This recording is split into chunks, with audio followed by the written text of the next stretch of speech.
Nah, selanjutnya kita akan menentukan posisi titik nih. Tapi tadi kan posisi titiknya itu dalam kondisi persamaan lingkarannya itu misalnya x kuadrat tambah y kuadrat sama dengan r kuadrat, atau x min a kuadrat ditambah y min b kuadrat sama dengan r kuadrat.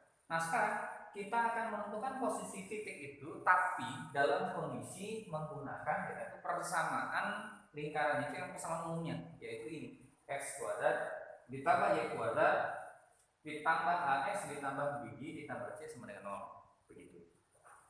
Bagaimana caranya? Kalau tadi kan dia kita substitusikan dia jari-jarinya. Kita bayangkan saja, jadi sebenarnya jari-jarinya itu kalau misalnya begini, x dikurang a kuadrat ditambah y min b dikuadratkan sama dengan r kuadrat. Karena dia sama dengan 0, maka r itu seperti kita pindahkan sebelah sana. Jadi sebenarnya ini berupa jadi x min a kuadrat ditambah y dikurang b dikuadrat dikurang dengan r kuadrat sama dengan 0. Jadi sebenarnya bentuknya itu sama dengan bentuk yang ini. Jadi hanya bentuknya saja berbeda tapi nilainya sama. Nah, bagaimana caranya? Hampir sama seperti tadi. Jadi misalnya kita punya titik ya, kita misalnya punya titik dan sebuah lingkaran. Misalnya kita punya lingkaran, lingkarannya itu x kuadrat ditambah y kuadrat ditambah 2x ditambah 4y dikurang 6 sama dengan 0 misalnya. Tentukan sebuah titik, misalnya 2,3, kita pilih 3 titik lah ya, 6,8 dan misalnya 2,1. Kita cari kok apa namanya itu, kan kita tidak menggambar ya. Itulah kenapa sebenarnya gambar itu dengan menentukan gambar visual itu memang mudah, tapi hanya untuk bentuk-bentuk yang mudah seperti ini atau yang di pusatnya di titik 0,0. Kalau bentuknya begini agak susah kita. Jadinya cara termudahnya adalah dengan substitusikan titik-titik ini ke dalam persamaan lingkaran.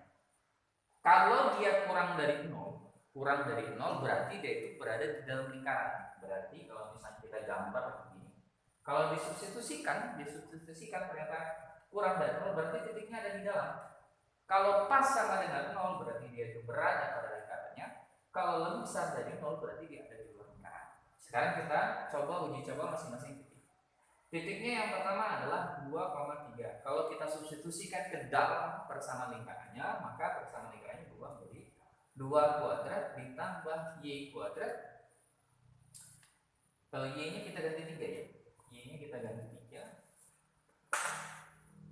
jadi ini 3 kuadrat, kemudian ditambah 2 kali 2 begitu, terus ditambah 4 y nya 3 dikurang 6 sama dengan 0. Kalau kita selesaikan ini berarti 4 ditambah 9 ditambah 4 ditambah 12 dikurang 6 sama dengan 0. Berarti kalau kita jumlahkan 8, 21.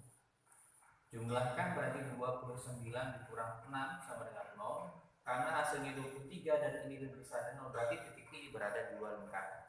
Berarti 2,3 itu berada di luar lingkaran. Nah, sekarang cek ya yang 6,8. 6,8 ini kita substitusikan. Berarti 6 kuadrat ditambah 8 kuadrat ditambah 2 dikali 8 ditambah 4 dikali, ini 6 ya. Ini 6, ini kali 8 dikurang 6 sama dengan 0. Ini 36 ditambah 64 ditambah 12 ditambah 32 dikurang 6 sama dengan 0. Yang ini 100. Nah, yang ini itu 44 dikurang 6 sama dengan 0, berarti 144. Ini dikurang 6 ya, 38 berarti 138. Karena lebih besar dari 0, maka ini berada di luar juga. Berada di luar. Kalau dia kurang dari 0, maka dia berada di dalam lingkaran. Kalau dia pas sama dengan 0, berarti dia tepat pada lingkarannya. Jadi titik itu merupakan titik yang berada pada lingkaran. Kalau dia lebih besar dari 0, berarti titiknya itu berada di luar. Kita uji coba yang terakhir ya, 2,1 ya. Kita substitusikan 2,1. Kita substitusi 2,1, berarti kalau substitusikan 2,1 nomor 3 ya. 2 kuadrat ditambah 1 kuadrat ditambah 2 kali 1 ditambah 4 kali, ini x nya 2 Y-nya 1 dikurang 6 sama dengan 0. Ini 4 tambah 1 plus 4, kelihatan ya, ditambah 4 dikurang 6 sama dengan 0. Kalau kita sederhanakan, 5 ditambah 8 dikurang 6 sama dengan 0. Kalau kita jumlahkan, 13 dikurang 6 sama dengan 0. Berarti ini 7. Karena lebih besar dari 0, berarti apa? Berarti di luar. Kebetulan ini tiga-tiganya itu berada di luar. Intinya sih, pokoknya intinya disubstitusikan saja. Kalau kalau misalnya dia kurang dari 0 berarti dalam lingkaran. Kalau dia di luar lingkaran berarti lebih besar dari 0. Kalau pas di lingkaran dia sama dengan 0.